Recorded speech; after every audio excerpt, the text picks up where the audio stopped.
નમસ્કાર, આપ જોઈ રહ્યા છો આપણું ગુજરાત અને હું છું કિશન તિવારી। સમાચારોની વિગતવાર વાત કરીએ તો રાજ્યના મુખ્યમંત્રી ભૂપેન્દ્ર પટેલના નેતૃત્વમાં અને ગૃહ રાજ્યમંત્રી હર્ષ સંઘવીના માર્ગદર્શન હેઠળ ગુજરાત પોલીસ એક મહત્વપૂર્ણ પ્રોજેક્ટ જીપી દ્રષ્ટિ એટલે Gujarat police drone response and aerial surveillance technical interventions શરૂ કરવા જઈ રહી છે। આ પ્રોજેક્ટનો મુખ્ય ઉદ્દેશ્ય ગુજરાત રાજ્યમાં કોઈપણ ઘટના બનતા પોલીસનો રિસ્પોન્સ ટાઈમ ઘટાડવો અને રિસ્પોન્સને વધુ અસરકારક બનાવવાનો છે। રાજ્યના પોલીસ વડા વિકાસ સહાય આ પ્રોજેક્ટ અંગે માહિતી આપતા જણાવ્યું હતું કે ગુજરાતમાં કોઈપણ સ્થળે ઘટના બને ત્યારે પોલીસનો રિસ્પોન્સ ટાઈમ અને તે રિસ્પોન્સની ગુણવત્તા ખૂબ મહત્વની છે।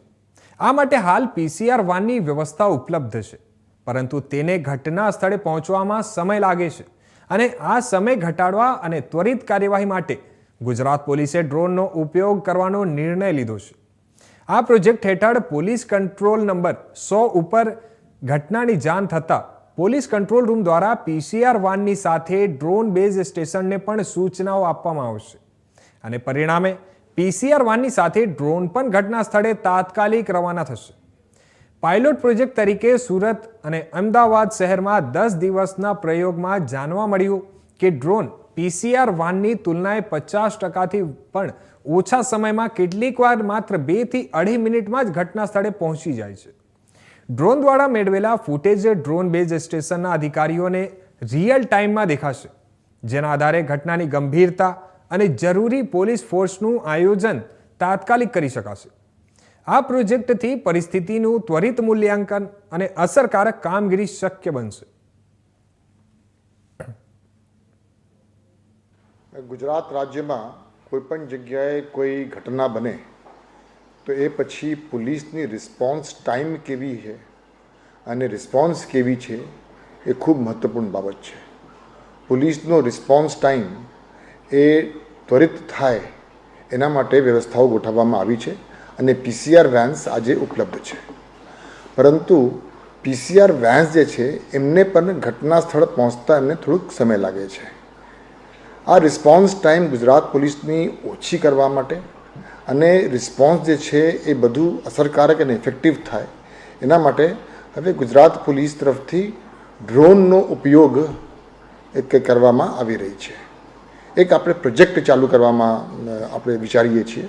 એ પ્રોજેક્ટનું નામ છે જીપી દ્રષ્ટિ, એટલે Gujarat police drone response and aerial surveillance tactical intervention. સ્કીમની મહત્ત્વપૂર્ણ બાબત એ રહેશે કે કોઈપણ વ્યક્તિ 100 નંબર ઉપર ક્યારે પણ ફોન કરે કોઈપણ ઘટનાને ઇન્ફોર્મ કરવા માટે, એટલે 100 નંબર આજે જે PCR વેનને ઇન્ફોર્મ કરે છે એ જ રીતે એ ડ્રોન બેઝ સ્ટેશનને પણ ઇન્ફોર્મ કરશે આ ઘટના બાબતમાં। એટલે PCR વેન પણ રવાના થાય અને ડ્રોન પણ રવાના થાય।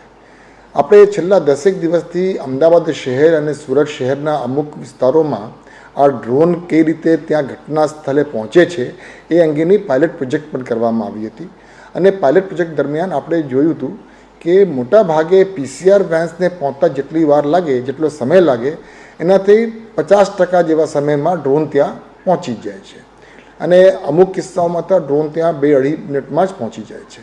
એટલે ડ્રોન ત્યાં પહોંચ્યા પછી એમની જે ફૂટેજ છે એ ફૂટેજ ડ્રોન બેઝ સ્ટેશનમાં જે અધિકારી ઉપલબ્ધ હાજર છે એમને દેખાય છે।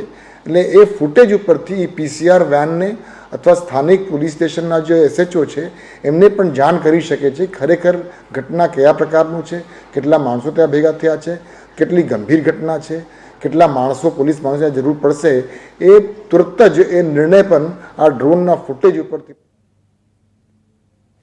તો બીજી બાજુ ડીસામાં બનેલી કમનસીબ ઘટના બાદ અરવલ્લી પોલીસ એક્શનમાં આવી છે।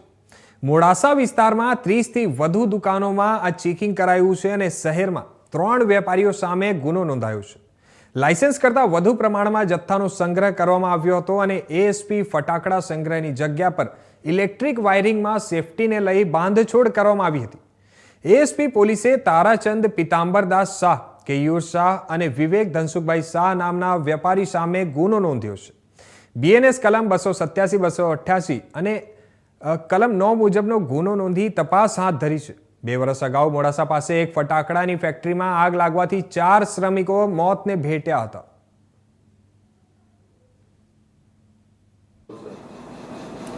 આપને જેમ કે ખ્યાલ છે કે થોડા દિવસ અગાઉ ડીસામાં એક કમનસીબ ઘટના બની. એ ઘટનાના અનુસંધાને ગાંધીનગર વિભાગના માનનીય રેન્જ આઈજી સાહેબ અને અરવલ્લી જિલ્લા એસપી સાહેબ એ સૂચના આપેલી કે આવી જેટલી પણ જગ્યાઓ છે ત્યાં સેફટીની દૃષ્ટિએ ચેકિંગ હાથ ધરવું. એ આધારે મોડાસા વિસ્તારમાં લગભગ 30થી વધારે દુકાનોનું આવી રીતે પોલીસ દ્વારા ચેકિંગ હાથ ધરવામાં આવ્યું છે. તેમાં અમુક દુકાનો એવી જોવા મળી છે કે જેમાં લાઇસન્સ જેટલું આપ્યું હોય જેટલો જથ્થો એના કરતાં વધારે જથ્થો એમાં સ્ટોર કરવામાં આવેલો છે. અને સાથે સાથે જે ઇલેક્ટ્રિક વાયરિંગ છે એમાં પણ સેફટીના જે તમામ પાસાઓ છે એ ધ્યાને લેવામાં નથી આવેલા. સેફટી એમાં પણ કોમ્પ્રોમાઇઝ કરવામાં આવી છે. તો એના આધારે પોલીસે આજરોજ એવા 3 દુકાનધારકો ઉપર કેસ કર્યો છે, જેમાં બીએનએસની કલમ 287, 287, 288 અને એક્સપ્લોઝિવ એક્ટની કલમ 9 અંતર્ગત એક તારાચંદ પિતાંબરદાસ શાહ, બીજા છે કેયુરભાઈ શાહ અને ત્રીજા છે વિવેક તનસુખભાઈ શાહ. આ 3 જે દુકાનધારકો લાયસન્સ ધારકો છે એની ઉપર કેસ કરી અને આગળની કાર્યવાહી કરવામાં આવી છે. તો બીજી બાજુ વાત કરીએ સુરેન્દ્રનગરની, તો વર્ષનું સૌથી ઊંચું તાપમાન સુરેન્દ્રનગરમાં નોંધાયું છે. સુરેન્દ્રનગર જિલ્લાનું તાપમાન 43.2 ડિગ્રીએ પહોંચી ગયું છે અને હીટ સ્ટ્રોકના બનાવો વધ્યા છે, જેને લઈને તંત્ર એલર્ટ બન્યું છે અને બપોરના સમયે સુરેન્દ્રનગરના રસ્તાઓ અને હાઈવો સુમસાન બન્યા છે. બજારમાં કામ અર્થે નીકળેલા શહેરીજનો પણ ઠંડા પાણીનો સહારો લેતા નજરે પડ્યા હતા. અંગ દજાડતી ગરમીથી બચવા તંત્રે અપીલ કરી છે અને ગરમીની સૌથી વધુ અસર માનવ અને પશુ પક્ષીઓના જીવન પર પડી છે. કામ સિવાય ઘરની બહાર ન નીકળવા અપીલ કરવામાં આવી છે. મામલતદાર ડિઝાસ્ટર સુરેન્દ્રનગર જિલ્લાના તમામ નાગરિકોને અપીલ કરું છું કે હાલ એમ કે તાપમાનનો પારો ખૂબ જ વધી રહ્યો છે અને સુરેન્દ્રનગર જિલ્લાનું તાપમાન અત્યારે સાંજના 4 કલાકે 43 ડિગ્રીની આસપાસ છે. અને ખાસ બધાને નમ્ર વિનંતી કે આ ઓરેન્જ જે એલર્ટ છે એના અનુસંધાને અનિવાર્ય સંજોગો સિવાય કામ ના હોય તો ખાસ કરીને વડીલોએ અને બાળકોએ પોતાના ઘરની બહાર નીકળવું નહીં. અને ખાસ જે મજૂરો છે એના માટે દરેક લોકોને અગાઉ સૂચના આપી છે કે જે કોઈ સાઇટ ઉપર મજૂર કામ કરતા હોય તેમના માલિકો તેમજ મજૂર કલ્યાણ અધિકારી છે એમને પણ સૂચના આપેલી છે કે એમના માટે દરેક જગ્યાએ છાંયડાની વ્યવસ્થા થાય એ પણ ખાસ સુનિશ્ચિત કરે. આવા સમયમાં લીંબુનું પાણી તેમજ ઠંડા પાણી અને અન્ય કોઈ જે ઓરલ પાવડર આવતો હોય તેનું ખાસ સેવન કરવું, જેથી કરીને હીટ સ્ટ્રોકથી બચી શકાય. અને આવો હજી પણ આટલું જ તાપમાન છે એ લગભગ 3 થી 4 દિવસ રહેવાની શક્યતા છે. માટે ફરી બધાને નમ્ર વિનંતી કે આ બાબતે ખાસ તકેદારી રાખવી, જેથી કરીને આપણે હીટ સ્ટ્રોકનો સામનો કરવો ના પડે અને આપણું સ્વાસ્થ્યને કોઈ તકલીફ ના પડે. તો બીજી બાજુ આમ આદમી પાર્ટીના બોટાદના ધારાસભ્ય ઉમેશ મકવાણાએ એક વિડીયોના માધ્યમથી મહત્વપૂર્ણ મુદ્દા પર પોતાની વાત રજૂ કરતા જણાવ્યું હતું કે આજે મારા મત વિસ્તાર બોટાદના મોટાભાગના ડેમો નર્મદાના પાણીથી ભરાઈ ચૂક્યા છે. તે બદલ ગુજરાતના મુખ્યમંત્રી તથા પાણી પુરવઠા મંત્રીનો હું બોટાદના ખેડૂતો વતી આભાર માનું છું. આજે બોટાદના ખેડૂતો ઉનાળુ પાક લઈ શકશે અને બોટાદમાં ખૂબ જ મોટો ડેમ ગોમા ડેમ આવેલો છે તે પણ છલકાઈ ગયો છે અને કેનાલ દ્વારા આજે ખેડૂતો માટે પાણી છોડવામાં આવી રહ્યું છે. આ સિવાય અનેક ડેમો ભરાઈ ગયા છે અને કૃષ્ણસાગર તળાવ જે બોટાદ માટે જીવાદોરી સમાન છે તે પણ ભરાઈ ગયું છે. સાથે સાથે કનિયાળ ડેમ પણ ભરાઈ ગયો છે અને આવા અનેક ડેમો અને નાના મોટા તળાવ અને ભરી દેવામાં આવ્યા છે. તે બદલ મુખ્યમંત્રી અને પાણી પુરવઠા મંત્રી મંડળમાં આભાર માનું છું. સરકારના આ પગલાંના કારણે ખેડૂતોની આવકમાં વધારો થશે.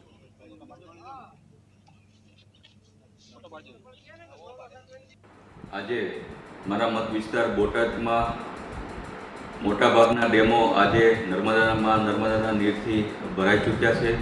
તે બદલ હું માનનીય ગુજરાતના મુખ્યમંત્રીશ્રીનો અને પાણી પુરવઠા મંત્રી માનનીય કુરજીભાઈનો બોટાદના ખેડૂતો વતી આભાર માનું છું કે મારા બોટાદના ખેડૂત આજે ઉનાળો પાક પણ લઈ શકશે તમે જોયું હશે કે મારો ખૂબ જ મોટો ડેમ ગોમા ડેમ આવેલો છે. આજે ગોમા ડેમ પણ છલકાઈ ગયો છે અને ગોમા ડેમના કેનલ દ્વારા આજે ખેડૂતોને કેનલ દ્વારા અમે આજે ત્રીજું પાણી છોડવામાં આવી રહ્યું છે. સાથોસાથ ભીમરાજનો ડેમ પણ આખો આજે અત્યારે ભરાઈ ગયો છે અને તમે જોયું હશે કે કૃષ્ણસાગર તળાવ જે બોટાદ શહેરનું જીવાદોરી સમાન છે એ પણ અમે ભરી દીધું છે અને સાથોસાથ કાનિયાડ ડેમ જે છે એને પણ ભરી દેવામાં આવ્યો છે. આમ બોટાદ મારા મત વિસ્તારના જે કંઈ નાના મોટા ડેમો હતા, નાના મોટા તળાવો હતા એ માં નર્મદાના પાણીથી બધા જ ભરી દેવામાં આવ્યા છે.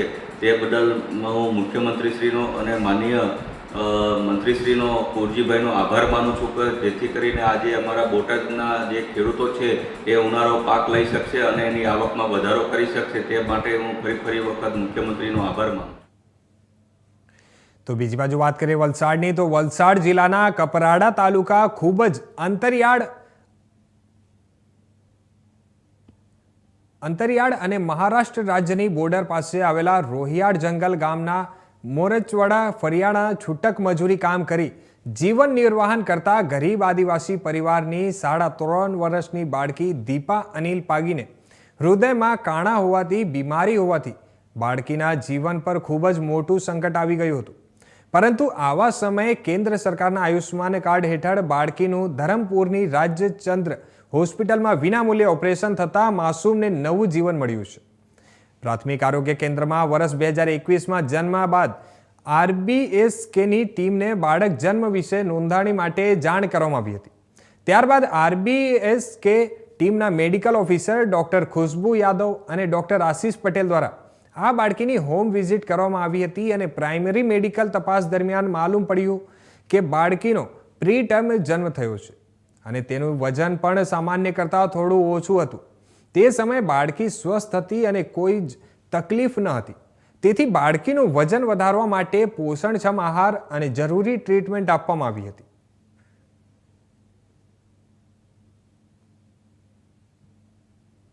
મારું નામ ડૉક્ટર ખુશ્બુ યાદવ છે. અમારી ટીમ નંબર 573 છે અને આજે અમારું દીપા અનિલ પાગી જે પેશન્ટ છે એ રોહિયાળ જંગલ PHCને માં આવે છે.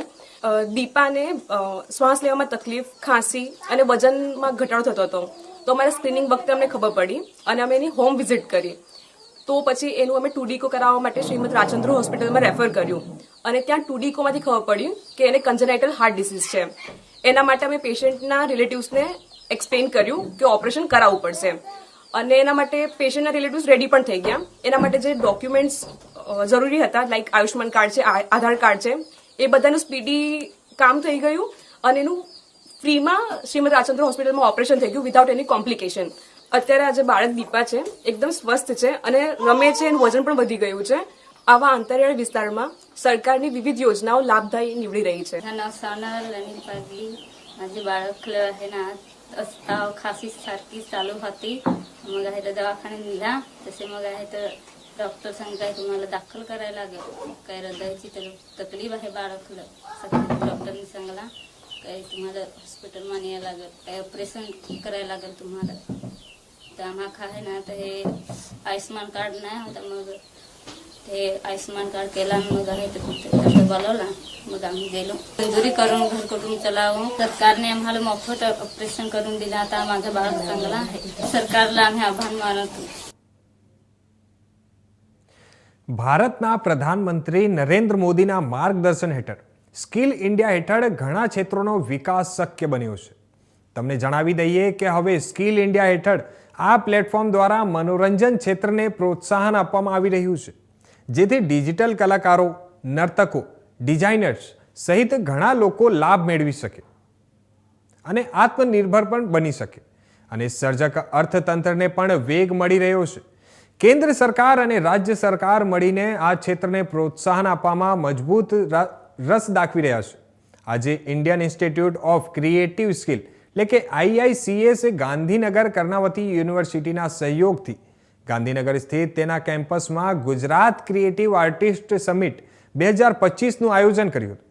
આ કાર્યક્રમમાં સર્જનાત્મક દિમાગ વિચારકો અને મહત્વકાંક્ષી કલાકારોનું ગતિશીલ મિશ્રણ એક દિવસ માટે આકર્ષણ અને ચર્ચાઓ ઇન્ટરેક્ટિવ સત્રો અને શક્તિશાળી નેટવર્કિંગ તકો માટે એક સાથે આવ્યું હતું. આ સમિટ ઝડપથી વિકસતી અને સર્જક અર્થવ્યવસ્થા પર ધ્યાન કેન્દ્રિત કરતી હતી, જેમાં ડિજિટલ પ્લેટફોર્મ મીડિયા અને મનોરંજનની દુનિયાને કેવી રીતે ફરીથી આકાર આપી રહ્યા છે તે પ્રકાશિત કરવામાં આવ્યું હતું. આ કાર્યક્રમનું મુખ્ય આકર્ષણ ઉદ્યોગના દિગ્ગજો દ્વારા હાજરી આપી અને આકર્ષક પેનલ ચર્ચા હતી. टर्म्स ऑफ मीडिया आपको कहीं नहीं जाना है, आप घर बैठे बैठे भी अपना नाम बहुत ही मशहूर कर सकते हैं बिकॉज DIY जनरेशन है, do it your self generation है. आपको प्रोड्यूसर की ज़रूरत नहीं है, आपको मिडिल मैन की ज़रूरत नहीं है. अगर आप में टैलेंट है आप घर बैठे बैठे भी अपना हुनर दिखा सकते हैं और ये बहुत लोगों ने सोशल मीडिया के ज़रिए दिखाया है. तो the opportunity today is much more than what was 20 years ago, definitely. तो इसलिए ये इन टर्म्स ऑफ इकोनॉमी से भी बहुत जुड़ा है and it's a very big sector. So problem ये है कि किसी को नहीं पता कहाँ कैसे करना है और एक क्लियर अंडरस्टैंडिंग नहीं है. अगर हमको एक चीज़ पता है दूसरे के बारे में पता ही नहीं. और जब आप कोई कोर्स करते हो, जब आप कोई चीज़ करते हैं, it's very important to understand it holistically. आप एक चीज़ पर ध्यान दें. आप सोचते हैं कि मैं सिर्फ डांस पे ध्यान दूंगा, लेकिन डाइट क्या होना चाहिए, क्या खाना चाहिए, क्या नहीं खाना चाहिए, क्या आदतें होनी चाहिए, क्या अनुशासन होना चाहिए, ये सब इम्पोर्टेंट करता है, ये मैटर करता है. क्या आपका व्यक्तित्व होना चाहिए. Sir, for their amazing opportunity that they have created for new generation and the people. आजकल हिंदी में बोलना चलेगा तो आजकल जैसे आपने देखा ही है कि कितने लोग आते हैं रोज़. मुंबई में कम से कम 1000 लोग आते हैं, लेकिन सिर्फ एक ही बंदा रुकता है और बाकी के सारे वापस जाते हैं. एंड मतलब काफ़ी उनको डिसअपॉइंटेड होके भी जाते हैं लोग कि उनको अपॉर्चुनिटीज़ नहीं मिलती जो वो करना चाहते हैं, वो कर नहीं पाते. एंड इन्होंने जो अपॉर्चुनिटी क्रिएट की है यंग जनरेशन के लिए कि this is like the right path for them. जैसे अगर उनको एक्टर बनना है, वो एक सपने के साथ यहाँ पे आएंगे, लेकिन उनकी इतनी सारी अपॉर्चुनिटीज़ हो जाएगी कि वो एक्टर हैं जो डायरेक्टर भी बन सकते हैं, फिल्म मेकर है जो प्रोडक्शन में भी देख सकते हैं, म्यूजिशियन है जो एक्टिंग भी कर सकते हैं, डांसर, एक्टर, सब कुछ एक साथ, like a full combo. And it's not कि जस्ट एक ही चीज़ करें, बिकॉज अभी રોલિંગ વેલ ઓકે મેડમ આપનું નામ અને પરિચય. મારું નામ કીર્તિ પંડિત છે. હું એક ફિલ્મ પ્રોડ્યુસર છું અને હું એક governing council member media and એન્ટરટેનમેન્ટમાં પણ છું. મીડિયા એન્ડ એન્ટરટેનમેન્ટ સાથે જોડાયેલું છું. બહુ જ બધું સ્કિલિંગનું પણ કામ કરું છું. અને આજે IICS Indian institute of creative skills છે એનું ડિજિટલ કોન્ટેન્ટ ક્રિએશનનો જે વિભાગ છે એને પણ હું હેન્ડલ કરી રહી છું. તો એની અંદર અમે લોકો શું કરવા માગીએ છીએ બેસિકલી જે મીડિયાના સ્ટુડન્ટ્સ છે અને જે અમારા મીડિયાના દિગ્ગજ છે એ બંનેને એક જ જગ્યાએ લાવી અને એ લોકોને સારી રીતે એમની સ્કિલિંગ થાય, એ સારી રીતે ભણી શકે, એમને એક સર્ટિફિકેશન મળી શકે. તમે અહીંયા બધાની જો તમે થોડા જલ્દી આવ્યા હોત તો તમે સાંભળ્યું હોત કે અહીંયા જેટલા પણ લોકો બેઠા છે એમણે પોતાની જે પણ એમનું કૌશલ્ય છે એમાં એમણે બહુ જ બધી પ્રસિદ્ધિ હાંસલ કરેલી છે. અને એ લોકોની એવી કોઈ ફોર્મલ ટ્રેનિંગ થઈ નહોતી.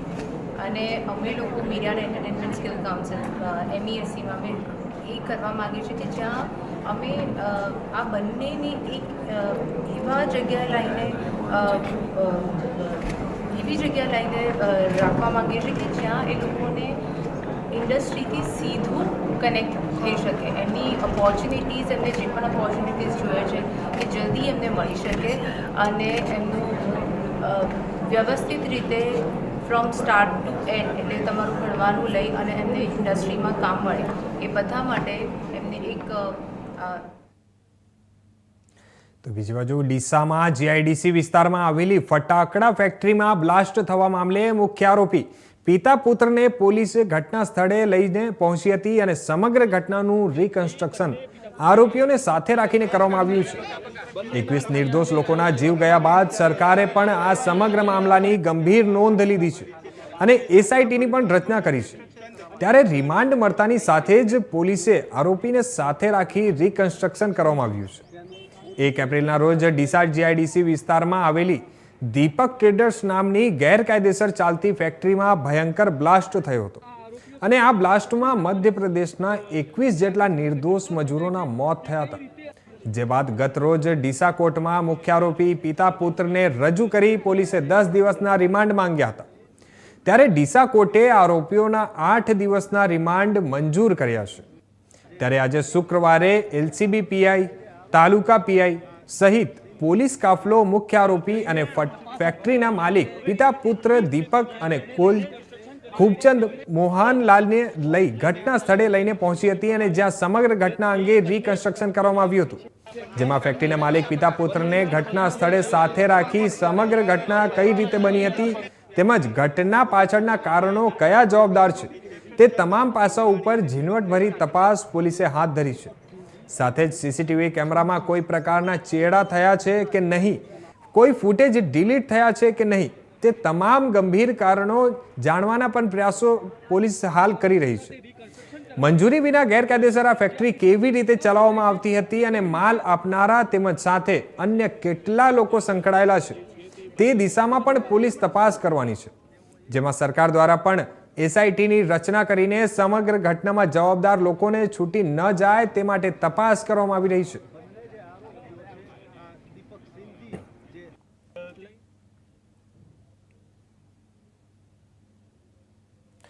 તો બીજી બાજુ ડીસાની ઘટના બાદ તંત્ર અને પોલીસ એક્શન મોડમાં આવી ગયું છે અને આણંદની એસઓજી પોલીસ અને ગ્રામ્ય મામલતદારની ટીમે ગોપાલપુરા ગામની સીમમાં આવેલા દારૂખાનાના ગોડાઉનમાં છાપો માર્યો છે અને ગેરકાયદેસર રીતે સંગ્રહ કરાયેલો લાખો રૂપિયાનો દારૂખાનો જથ્થો ઝડપી પાડ્યો હતો અને ગોડાઉનને સીલ કરી દેવામાં આવ્યું હતું.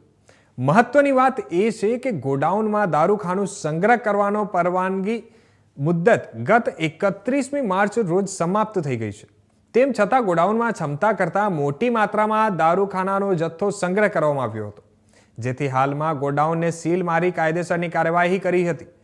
હવે આશ્ચર્યની વાત એ છે કે જે જગ્યાએ દારૂખાનાનું ગોડાઉન બનાવેલું છે તે જગ્યા ખેતીલાયક જમીન છે અને જમીન બિનખેતી કર્યા સિવાય અહીંયા મોટું ગોડાઉન બનાવી દેવામાં આવ્યું હતું. ત્યારે ખેતીલાયક જમીન પર બનેલા ગોડાઉનમાં દારૂખાના સંગ્રહ માટેનો પરવાનો કોણે આપ્યો તેમજ ફાયર એનઓસી પણ કેવી રીતે આપવામાં આવી તે સવાલો ઊભા થયા છે. ફટાકડાની જે ગોડાઉનમાં કાર્યવાહી કરવામાં આવી છે, શું કાર્યવાહી કરવામાં આવી છે, કયા સ્થળે કરવામાં આવી છે?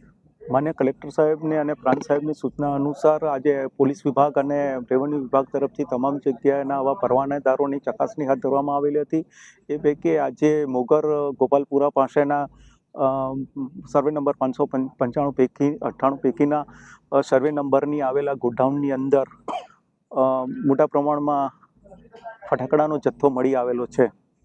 એટલે અમે આગળની એમની પાસે પુરાવા માગી અને આગળની કાર્યવાહી શરૂ કરતા પહેલા અમે એને અત્યારે ગોડાઉનને સીલ મારેલું છે. પરવાનો હતો કે ક્યાં? પરવાનો એની પાસે હતો, પરંતુ 31/3/2025ના રોજ એનો પરવાનાની મુદત પૂર્ણ થયેલી હતી. સાહેબ, અત્યારે જે કાર્યવાહી કરવામાં આવી છે ત્યાં અન્ય સ્થળોએ પણ કરવામાં આવી છે કે અન્ય સ્થળે પણ કાર્યવાહી ચાલુ છે. હજી સર, એમનું જે ગોડાઉનનો પરવાનો હતો એ પરવાનો કઈ તારીખે પતી જતો હતો અને ત્યાર પછી રિન્યુ કરવામાં આવ્યું છે કેમ? પરવાના માટે જે હાજર વ્યક્તિએ કીધેલું છે કે પરવાના માટે રિન્યુ માટે અરજી કરેલ છે, એના કોઈ પુરાવા રજૂ કરેલા નથી. આ ગોડાઉનને સીલ કર્યા પછી શું કાર્યવાહી કરવામાં? એની સ્ટોકની ગણતરી અને એ મુજબના એના જે જથ્થો સંગ્રહ કરવાની એની ક્ષમતા હતી એના કરતાં વધુ જથ્થો સંગ્રહ કર્યો હોય એવું લાગી રહ્યું છે. એટલે એ બાબતે આગળની ઘટિત કાર્યવાહી હાથ ધરવામાં આવશે. તો આ હતા અત્યાર સુધીના મુખ્ય સમાચારો. વધુ સમાચારો